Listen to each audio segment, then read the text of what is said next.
Hi, this is Tisch Aitken, and today is the new moon in Taurus. If you could please share and subscribe, that would be awesome. It helps to build the channel. I am excited about this report, more excited than I've been for a while. Not because my cat Zoe is behind me and behaving. There's a reason there are no crystals behind me because he is my crystal today. The new moon in Taurus gives us something to be hopeful about and for.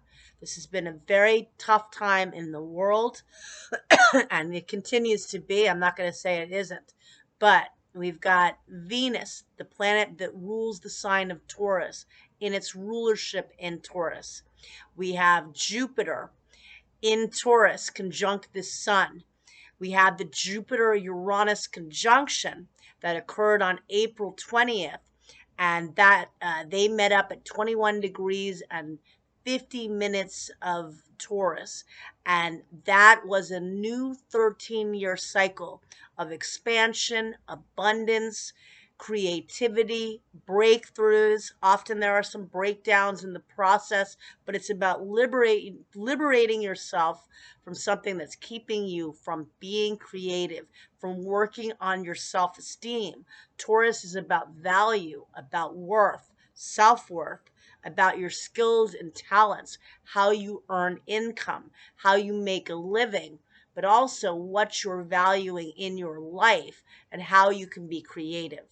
And Venus is going to be in the sign of Taurus through May 23rd, which will be the day of the full moon. So we have Venus in its dignity. It's at 10 degrees of Taurus right now. And when it entered Taurus, when right before Pluto station last week, Venus squared Pluto. So it's showing us all that there's something that we need to let go of. There is a lot of loss, a lot of letting go. And I'll speak to that more in a minute. But, there's still very strong Plutonian themes.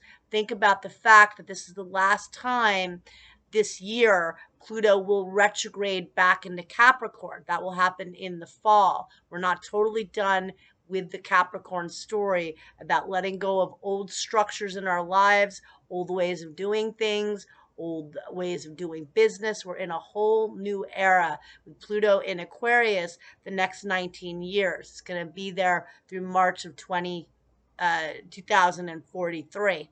So it's going to be there a long time.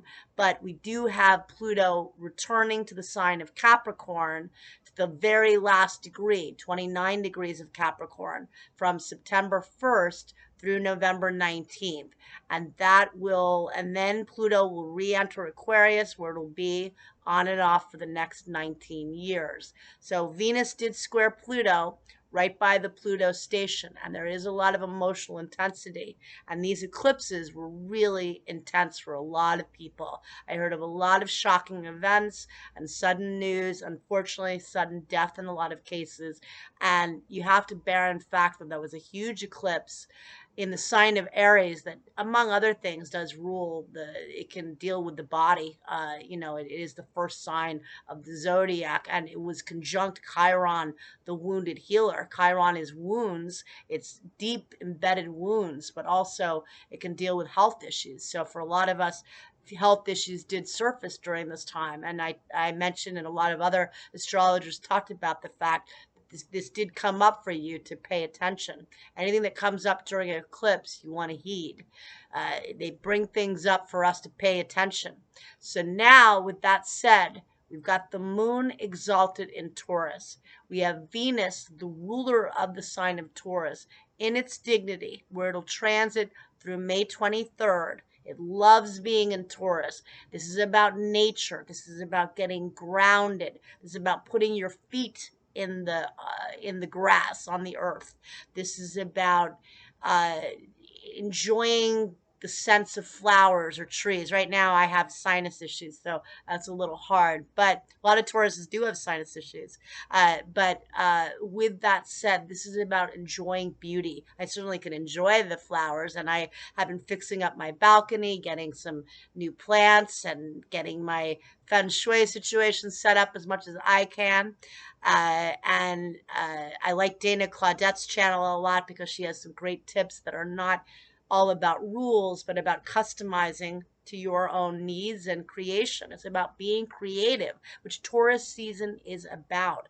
And I love plants. My mother had Venus, and she had Mercury and Venus in Taurus, and she was a magician with plants. And it makes me think of her because we would spend the summers upstate, but she would fix up our terrace before we went away and put like a rose bush and all sorts of planted flowers and trees on our terrace. And then upstate she did a lot of gardening. She was really good with it. I'm not as good. My Venus is in Libra, which is also in its dignity, but that's more about partnering. And my mother was excellent with plants and with trees and with animals. She was the queen of animals. This is about nature, and this is about life, and this is about finding the life within. And in this new moon chart, we have three planets in their dignity. We've got Venus in Taurus, which is ruling this new moon in Taurus. We've got Mars in Aries, and we have Mercury still in Aries because it hasn't technically cleared its shadow. It will clear its shadow on May 13th, which means it'll clear where it retrograded a long time ago. I don't remember when it retrograded now because Neptune is the final degree of Pisces. But when it retrograded April 1st, it retrograded at 27 degrees of Aries. Mercury will clear its shadow, and then it'll enter Taurus on May 15th, where it'll be through June 3rd. And so Mercury in Taurus is very retentive with memory. It's very good memory, very good for retaining information. And Mercury in Aries is very fast thinking and can be a bit combative, but also very fast learner when you have Mercury in Aries. And so right now we've got a lot of Aries energy. Mercury met up with Chiron yesterday for a third and final time, pronouncing the wounds. I always have a problem saying that word. The wounds in our chart, but also inviting us to face those wounds in order to heal, to have courage. We need to have courage in this very broken world. There's a lot of anger, there's a lot of pain, and this solar eclipse in Aries exemplified that fact. There's a lot of rage in the world, and there's a lot of depression and mental health and addiction issues. Neptune is at the final degree of the zodiac. So we've got all of this Taurus energy, which is about finding what you love, what you can create. Set intentions, plant new seeds literally today. Get a plant this week. If you don't, a new plant if you can. Get a succulent, get a jade or a snake plant. If you're not good with plants, it's hard to kill a snake plant or whatever. If you're good with them, get a bunch. Fix up your garden metaphorically and literally. Write new intentions. Is there something you want to create? Jupiter leaves Taurus at the end of this month on May 25th. It's going to enter Gemini, where it'll be through next June. Jupiter is in its detriment in Gemini, but I find that people that have it are very curious, very intellectual, and often like to do a lot of things. They like to get out and socialize and learn. So I don't find it a negative placement. It can be scattered. Sometimes I find these people go out a lot. Maybe you don't want to do that necessarily. Maybe you do. After the last few years, we do need to create community. Gemini is about local neighborhoods. Neighborhoods are always local. Well, unless you visit other neighborhoods, obviously. About local businesses, small businesses, taking classes, workshops, dealing with siblings, dealing with communication and learning, and dealing with your local area, networking, marketing, sales, getting involved in your local community, because this whole time has been so alienating. But let's not think about that yet. When the moon enters Gemini later in the week, that's going to be a preview of Jupiter and Gemini. And there are no planets in Gemini right now, but it'll be a preview. But for now, let's focus on Taurus. Let's focus on the earth, on grounding ourselves, which is an interesting thing to say, given that Neptune reached the final degree of the zodiac,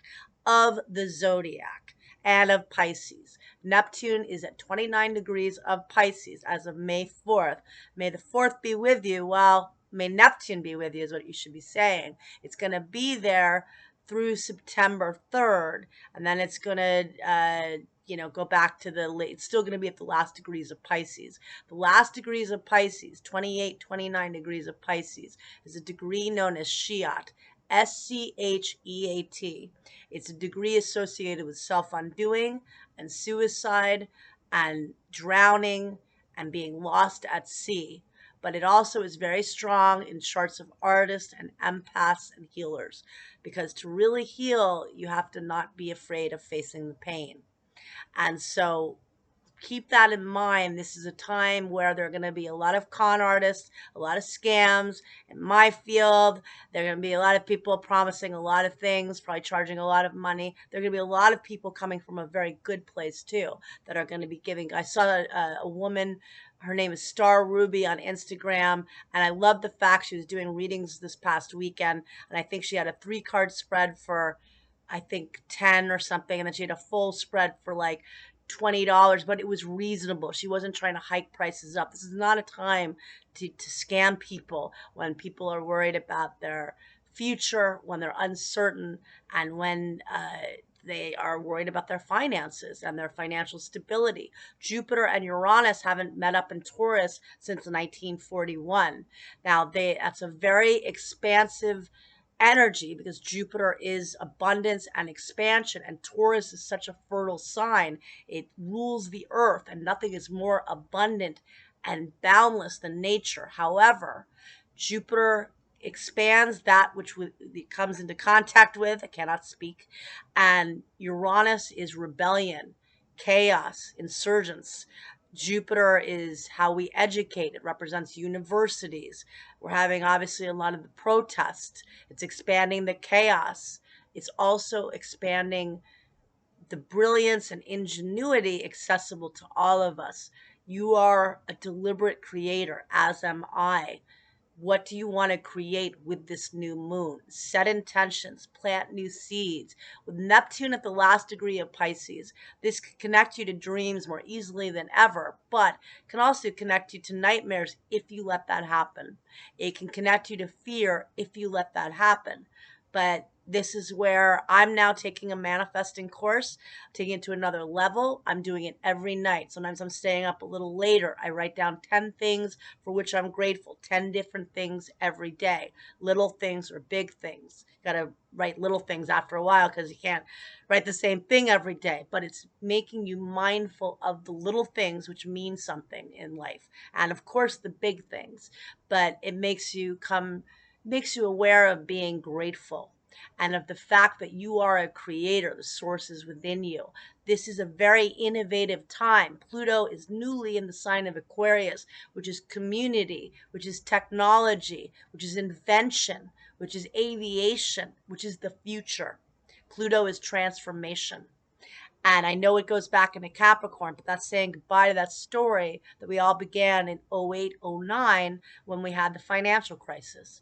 And now we're all, Jupiter, Uranus can deal with ups and downs. So it could be very rocky with the stock market and with the economy. And a lot of astrologers are worried about that, but it can also be very expansive. That's where I choose to go right now with this. And we have a really awesome thing coming up later in the month on the 18th. Jupiter meets up with the sun and forms a cazimi. It's in the heart of the sun in Taurus before Jupiter leaves the sign of Taurus. Venus will meet up with Uranus that day, bringing unexpected networking, romantic, and creative opportunities. That's an awesome energy on May 18th. We've got a lot of things to look forward to. Right now, focus on this new moon. Do what you can to plant your own spiritual, creative haven and garden. And I wish you the best. Thank you.